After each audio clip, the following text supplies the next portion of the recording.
తక్కువలో తక్కువ కనీసం పగలు 12 గంటలు అనుభవించుచున్నటువంటి మనం ఒక అర్ధ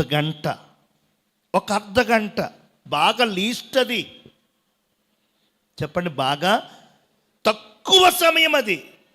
పగలు ఒక అర్ధ గంట ఇస్తున్నావా? రాత్రి ఒక అర్ధ గంట ఇస్తున్నావా? దేవునికి స్తోత్రం. మా చిన్నప్పుడు స్కూలు పొద్దుట 3 గంటలు ఉండేది, మధ్యాహ్నం నుంచి 3 గంటలు ఉండేది. 9:30కి స్టార్టు, అసెంబ్లీ అన్నీ అయ్యి మళ్ళీ క్లాసులోకి వెళ్ళేసరికి 10 గంటలకు ఫస్ట్ పీరియడ్ స్టార్ట్. 1 గంటకు అయిపోయేది. మళ్ళీ 1 గంట నుంచి 1:45 వరకు లంచ్ బ్రేక్. మళ్ళా 1:45కి బెల్ వేసినా సరే మాస్టర్ వచ్చేది, పీరియడ్ జరిగేది మళ్ళీ 2ంటికి స్టార్ట్. 2 గంటల నుంచి మళ్ళీ 5 గంటల వరకు. అది స్కూల్ టైం. 6 గంటలు ఉండేది అంతే రోజుకి. ఇప్పుడు పిల్లలకి తక్కువ అంటే 10 గంటలు స్కూల్ జరిపిస్తున్నారు. ఎంతండి? 10 గంటలు. ఉదయం 6:30కి ఎక్కేస్తున్నారండి వ్యాన్, ఆటో. ఉదయం 6:30కి. మళ్ళీ రాత్రి ఎన్ని గంటలకు వస్తున్నారంటే 7:30. ప్రయాణం 1 గంట వెళ్ళటం రావటం తీసేయండి. ఆ 2 గంటలు తీసేసి ఇంచుమించు 9 నుంచి 10-11 గంటలు స్కూల్ జరుగుతుంది. ఎందుకనంటే వారికి చదువు రావాలి, జ్ఞానం రావాలి, వారు మంచి భవిష్యత్తులోకి వెళ్ళాలి అని. తప్పేమీ కాదులేండి, మంచిదే. మరి ఈ భూమి మీద మనం జీవించే జీవితకాలము 70 సంవత్సరాలు, అధిక బలం ఉంటే 80. ఈ 70-80 సంవత్సరాల కోసమే, ఆ జీవితానికి కావలసిన స్థితిగతుల కోసమే రోజుకి 10 గంటల చొప్పున ఇంచుమించు 10-15 సంవత్సరాలు మనం చదివిస్తుంటే మన పిల్లల్ని, ఏమండి, అనంతకాలము దేవునితో ఉండే ఆ మహారాజ్యంలోనికి వెళ్ళబోతున్న మనం ఎంత సమయాన్ని దేవునికి ఇస్తున్నాం, ఎంత సమయాన్ని దేవునికి మనం కేటాయిస్తున్నాం.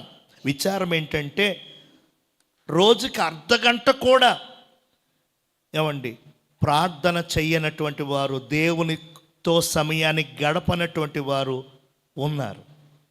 క్రైస్తవులుగా చలామణి అవుతూ మేము క్రిస్టియన్స్, మేము బాప్తిసం పొందాం, మేము యేసు ప్రభువుని నమ్ముకున్నామని చెప్తున్నారు కబుర్లు. కానీ పగలు ఒక అర్ధ గంట, రాత్రి ఒక అర్ధ గంట కూడా దేవునికి సమయం కేటాయించలేక వారి పనుల్లో బిజీ, వ్యాపార బిజీ, ఉద్యోగ బిజీ, చదువుల బిజీ, పనుల బిజీ, ప్రయాణాల బిజీ. హల్లెలూయా. అన్నిటికీ సమయం ఉంటుంది కానీ దేవునికి ఇవ్వడానికే సమయం ఉండట్లేదు. అన్ని పనులు చక్కబెట్టుకోవడానికి సమయం బాగానే కుదురుతుంది, అడ్జస్ట్మెంట్ అవుతుంది, కానీ మనకి దేవునికి ఇవ్వడానికే అవ్వట్లేదు. చాలా విచిత్రం. దేవుడే కదా ఆయువు ఇచ్చారు, దేవుడే కదా ఆహారము, ఈ క్షేమము అన్నీ ఇచ్చింది దేవుడే కదా.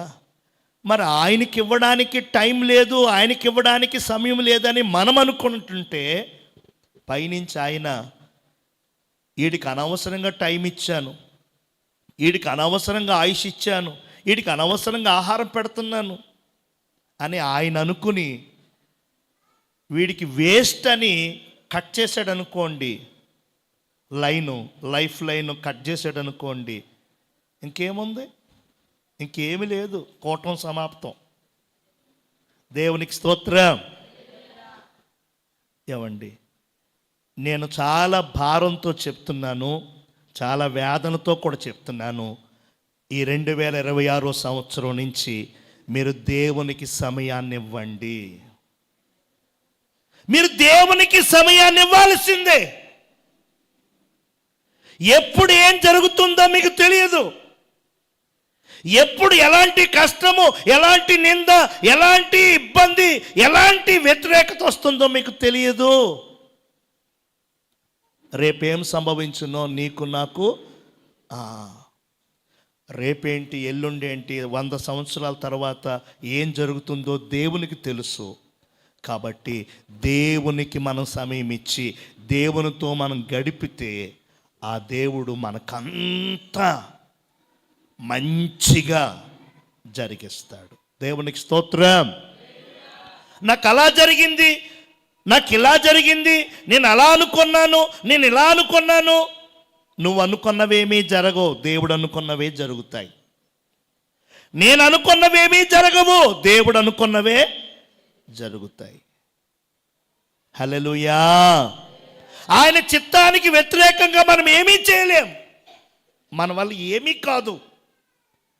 మనం ఆయనకి సరెండర్ అయ్యి మనం ఆయన పాదాల దగ్గర ఏమండి ఆయన ఒడిలో మనం పడి ఆయన వేడుకుంటే, ఆయనకు సమయాన్ని కేటాయిస్తే, ఆయనతో మనం గడిపితే మనకంతా గుడ్ వెల్గా జరుగుతుందండి. దేవునికి స్తోత్రం. కాబట్టి సమయాన్ని ఇవ్వాలి. ఎలా ఇవ్వాలి సమయాన్ని? ప్రార్థనలో, ఏమండి స్తుతించుటలో, ఆరాధించుటలో. మూడవది వాక్యాన్ని చదువుట, ధ్యానించుట, వాక్యాన్ని గైకొనుటలో, మందిరానికి వచ్చుట, దేవుని పరిచర్య చేయుట, ఎక్కడైనా వీలు చిక్కినప్పుడు, అవకాశం వచ్చినప్పుడు ఆయన కోసం నిలబడి మాట్లాడటం. దేవునికి స్తోత్రం. ఇవన్నీ ఆయనకిచ్చే సమయాలు, ఆయనకిచ్చే సమయాలవి. ఆయనకి మనం సమయాన్ని ఇవ్వాలి. దేవునికి స్తోత్రం. మూడవదిగా చూడండి, దేవునికి మనం ఏమి ఇవ్వాలి. మత్తయి సువార్త 25 అధ్యాయము 16 వచనం.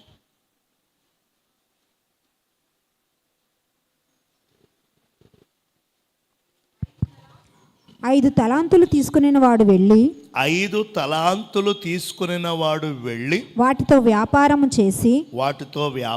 చేసి మరి 5 తలాంతులు సంపాదించెను. మరి 5 తలాంతులు సంపాదించెను. అలాగుననే. చాలు తల్లి, గట్టిగా స్తోత్రం చెప్పండి. హల్లెలూయా. ఒక యజమానుడు తన దగ్గరున్న పనివారులను పిలిచి, ఒకడికి 5, ఒకడికి 2, ఒకడికి 1 అలాగా తలాంతులు ఇచ్చి వెళ్ళిపోయాడు. ఆయన కొంతకాలానికి మరలా ఆయన తిరిగి వచ్చాడు. ఆయన తలాంతులు ఇచ్చినటువంటి వారిని దగ్గరికి పిలిచాడు. బాబో, నేను పలానా ఇచ్చాను కదా, ఏవి అని అడిగాడు. ఆ మొదటోడు, అయ్యా మీరు 5 ఇచ్చారు, ఆ 5తో నేను ఇలా చేశాను, 5కి 5 నేను సంపాదించాను, ఇదిగోండి మీరు ఇచ్చిన 5 నేను సంపాదించిన 5 అన్నాడు. వెరీ గుడ్ అన్నాడు.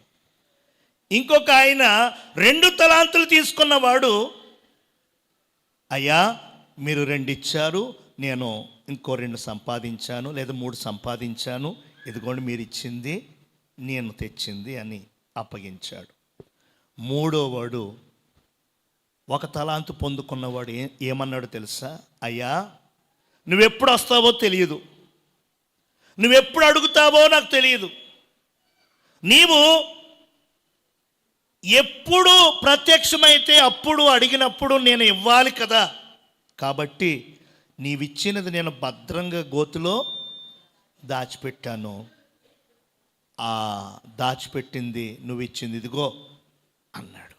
దేవునికి స్తోత్రం. అప్పుడు ఆ యజమాని ఇతను ఏమన్నాడో తెలుసా? చెడ్డ దాసుడా అన్నాడు. ఏమన్నాడండి? చెడ్డ దాసుడేంటి? 1 ఇచ్చాడు, ఆ 1 ఇచ్చేసాడుగా. చెడ్డేమీ కాదు మన వేలో, కానీ దేవునివే అది కాదు. హల్లెలూయా.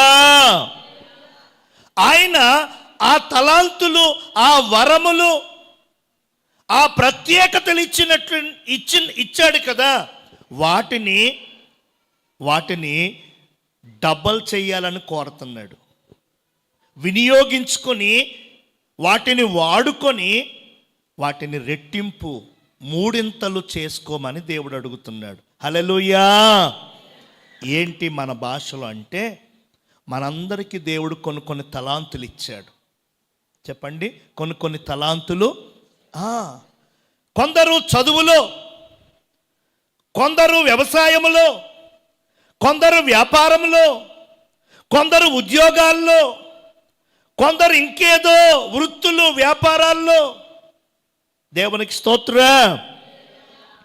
దేవుడిచ్చిన జ్ఞానంతో ఎవరి స్థాయికి వారు కష్టపడాలి, ఆ పనిలో వారు వృద్ధి చెందాలి. దేవునికి స్తోత్రం.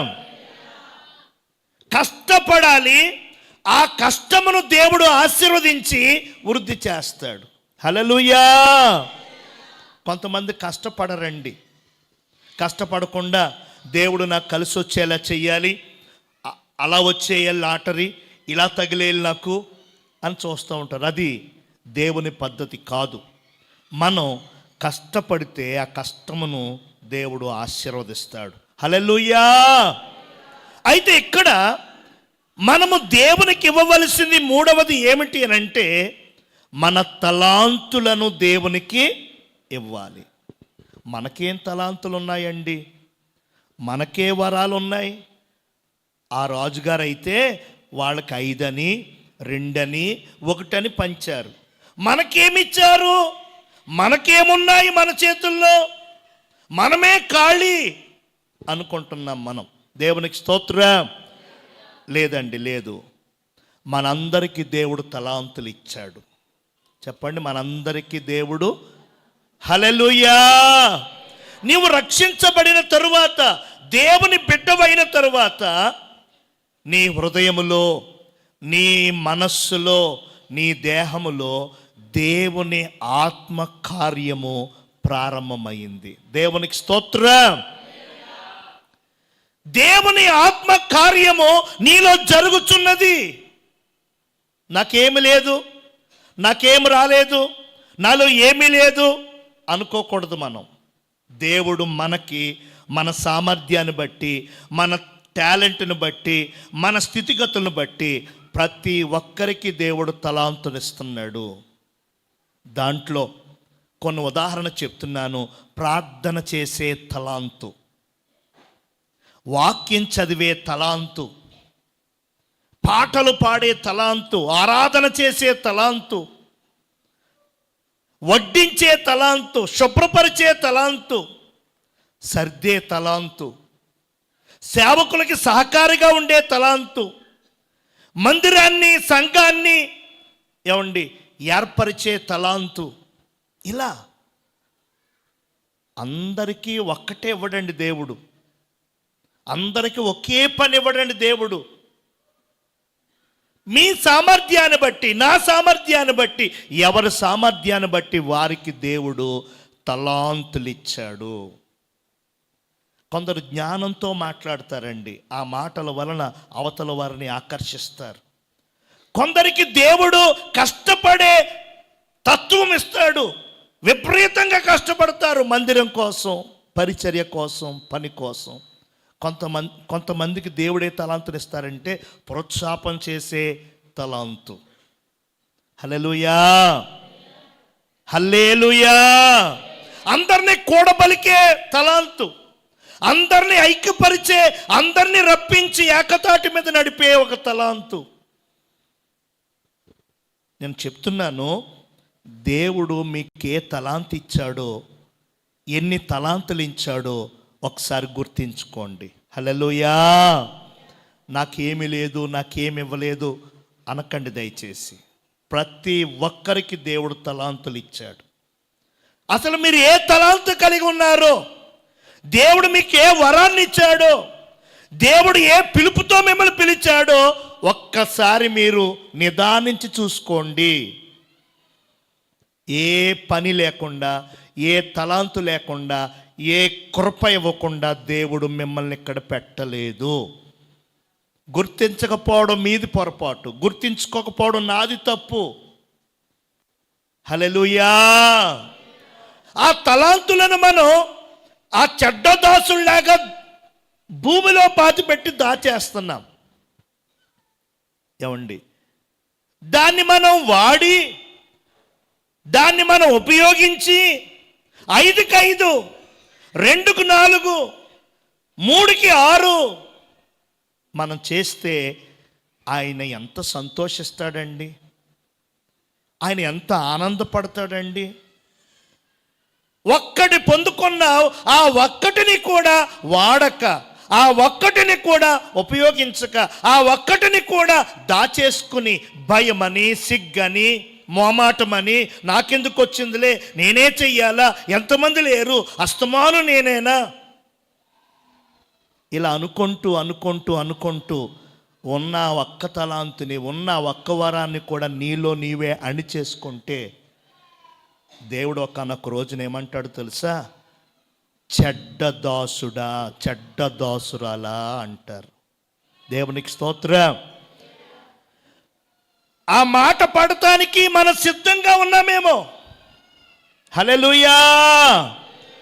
బళ మంచి దాసుడా అనే బిరుదు మనం పొందాల. సబాష్ నా కుమారుడా అనే బిరుదు మనం పొందాలా.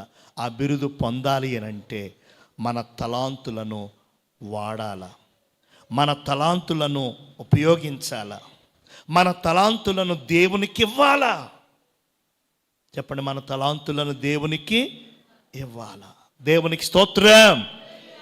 బలం ఇచ్చాడు, ఈ బలంతో పిల్లల్ని, కుటుంబాన్ని పోషించుకుంటున్నావు. జ్ఞానం ఇచ్చాడు, ఆ జ్ఞానంతో నీ ఇంటిని చక్కగా చక్కపరుచుకుంటున్నావు. ఇంకా మంచి ప్లానింగ్, ఆలోచన తత్వం ఇచ్చాడు, ఆలోచన తత్వంతో అన్నీ చక్కగా చేసుకుంటున్నావు. అలాగే నీ దేవుని ఇల్లు, నీ దేవుని మందిరము, నీ దేవుని సంఘము. హల్లెలూయా. వారములో 1 గంట అయినా, నెలలో 1 గంట అయినా నీ బలం, నీ జ్ఞానం, నీ సామర్థ్యం, నీ తలాంతు మందిరం కోసం, సంఘం కోసం, సహవాసం కోసం, సంఘములో ఉన్నటువంటి సంఘ బిడ్డల కోసం కేటాయిస్తున్నావా? మందిరం మానేశారు పలానా వాళ్ళు, నీవు ప్రార్థించుకొని సిద్ధపడి నీ అంతట నీవు వెళ్ళి, అమ్మా, అయ్యా, ఎందుకు మానేశారు, ఏం జరిగింది, ఏ కష్టం వచ్చింది, ఎవరేమన్నారు అని ఇలాంటి పరిచర్య. దేవునికి స్తోత్రం. అందరి దగ్గరికి సేవకుడు వెళ్ళాలి అని అంటే అది చాలా కష్టం. అన్నీ చూసుకోవాలి, అన్నీ చక్కబెట్టుకోవాలంటే అది తలకు మించిన పని, ఏది చేయలేం సరిగా. కనుక ఇది నా సంఘం, ఇది నా పరిచర్య, ఇది నా దేవుని ఇల్లు పాడైపోకూడదు, బలహీనం అవ్వకూడదు. ఎవరెలా పోతే నాకేంటి, నేను వెళ్ళానా వచ్చానా, నేను ఇచ్చానా, చూసుకున్నాను, తెచ్చుకున్నానా, ఇది కాదు చూసుకునేది. దేవునికి స్తోత్రం. అవే తలాంతులు ఇవ్వటం దేవునికి. హల్లెలూయా.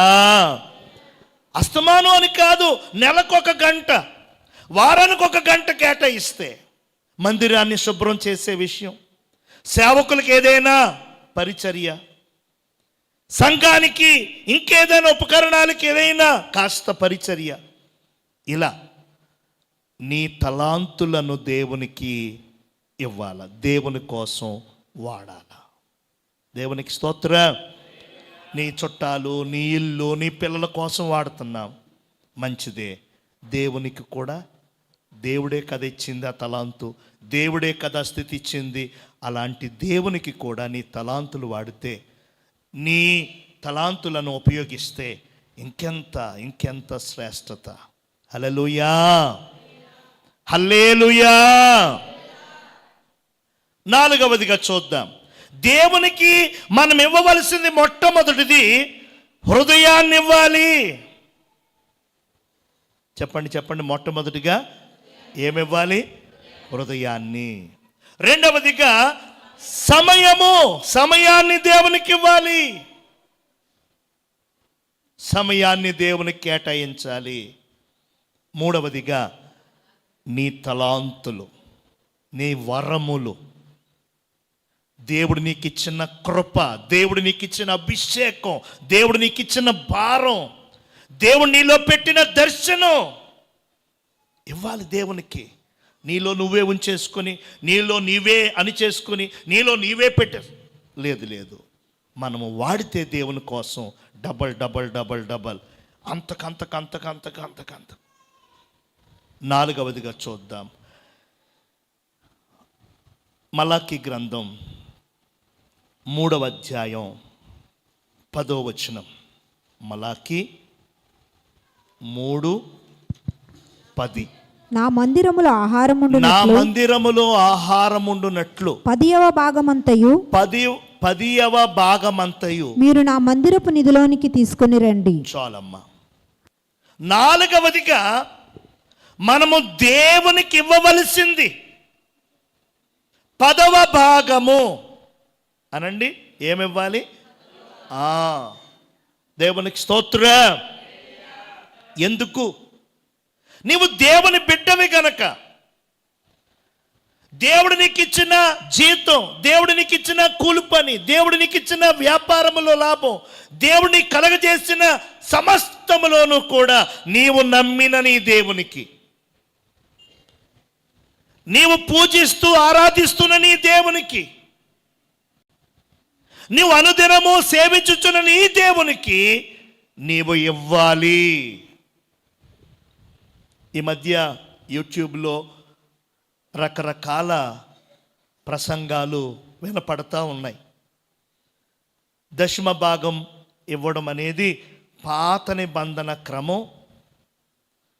పాత నిబంధన అంతా యేసయ్య కొట్టేశాడు. దశమ భాగాలు ఎవరు ఇవ్వకండి.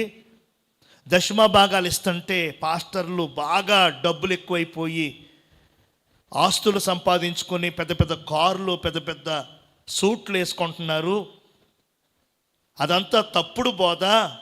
దశమ భాగాలు ఎవ్వరు ఇవ్వకండి అని బోధించే బోధకులు తయారయ్యారు. దేవునికి స్తోత్రం. 100 మంది సంఘం ఉంటే దశమ భాగాలు ఇచ్చేవారు నాకు తెలిసి 10 నుంచి 20 మంది ఉంటారండి. 100 కుటుంబాలు మందిరానికి వస్తుంటే 20 కుటుంబాల లోపే దేవునికి దశమ భాగాలు ఇస్తారు. ఎందుకనంటే దేవుళ్ళు అంతలా ఎదక్క, అమ్మో ఈ 100 ఇస్తే చాలదా, 10వ భాగం అసలే నా జీతం 10,000, 1,000 రూపాయలు ఇస్తే 9,000 నేను ఎక్కడ సరిపెట్టుకోవాలి? అవి రెంట్ కట్టుకోవాలి, కిరాణా, పాలు, ఇంకోటి ఎక్కడ 100 ఇస్తే చాలదా, 200 ఇస్తే చాలదా, 500 ఇస్తే చాలదా అని బాధతో లేక ఎంతో కొంత వేసి సరిపెట్టుకునే వాళ్ళు ఎక్కువగా ఉన్నారు. దేవునికి స్తోత్రం. హల్లెలూయా. సేవకుడు పోషించబడాలి. ఇక్కడ సేవకుని దగ్గర ఉన్న పిల్లలు పోషించబడాలి. మందిరములో ఆహారము సమృద్ధిగా ఉండాలి.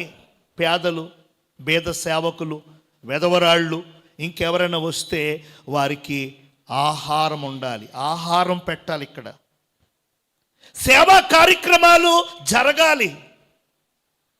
ఏమండి, సేవా కార్యక్రమాలు ఇప్పుడు 1000 క్యాలెండర్లు వేసాం మనం. 1000 క్యాలెండర్లు నేను దేవుని సన్నిధిలో నిలబడి చెప్తున్నాను.